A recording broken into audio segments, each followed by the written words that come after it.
everyone, I'm Chaz from Paradise and BoardGameGeek, and I'm joined by Josh from KTBG, and we are going to be taking a look at Bugs on Rugs. So please give me a crawl through of this game and what this is all about. All right, Bugs on Rugs, very light set collection game where we're doing sort of an open draft of these bugs that are here. We are bug collectors. We're trying to get our hands on these guys. Okay. Every bug scores in a different way. You're going to be generating a collection of bugs. At the end of the game, you're going to score your collection based on the bugs that you've collected. This area is called the floor. This line, a line will develop here beside the deck. It's called the wall. So at the very beginning of the game, we decide who's first, and then starting from the first player, you just choose a bug that you want from the middle of the table. So I'll choose this bug. The next player will choose a bug. You'll choose a bug, and then backwards, you'll choose, they'll choose, I'll choose, and there'll be one bug left over. Okay. The bug that's left over crawls over to the wall, goes in the line, and triggers whatever its little power is described on the bottom of the card. Now, the larva actually needs two larvae there to trigger its power, so let's imagine that this one crawled over there. It says everyone draws a card from the deck. So in that case, we would all draw another card to add to our hand. Okay, that person and... Exactly. Okay. So in this way, you're forming a little collection. Some of these powers make you swap a card with one on the wall, or pass a card to the right or the left, or so on. So each type of bug has a different power that triggers if it is the one that ends up unchosen and goes to the wall.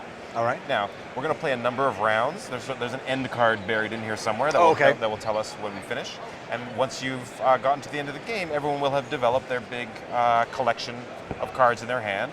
And we reveal them, and everyone scores the set of bugs that they've collected.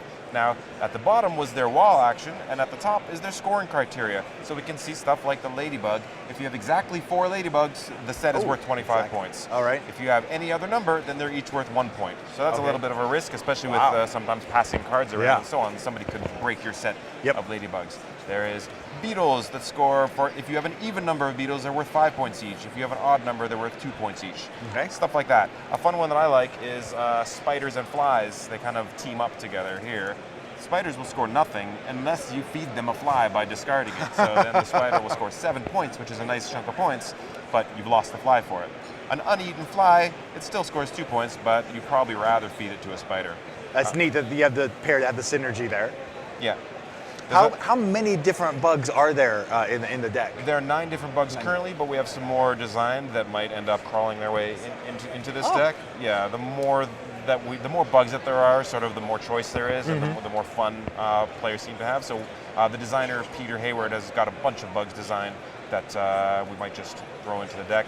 The ones we have now are very fun and work very well together, but there's a lot of potential to grow and add more bugs to this. So very simple and light game, plays great with all ages. Just how many players does it typically play? It plays 2 to 5. And 2 to 5. Yeah, it works really well at all player counts because you scale that end card into the deck depending on how many players that you have. And where is it in terms of its development, so people will be able to find it? And when they do find it, how much is it going to be? Right. We're selling it at our booth right now for $10. So that's my guide on how much this game costs. It's in distribution right now, so again, it's available in game stores and a few mass market stores here or there as well. Sounds great. Well, thank you, Josh. That is Bugs on Rugs. Thanks for letting the viewers be a fly on the wall to find out more about this game. Thank you so much. Talk to you again soon. You got it.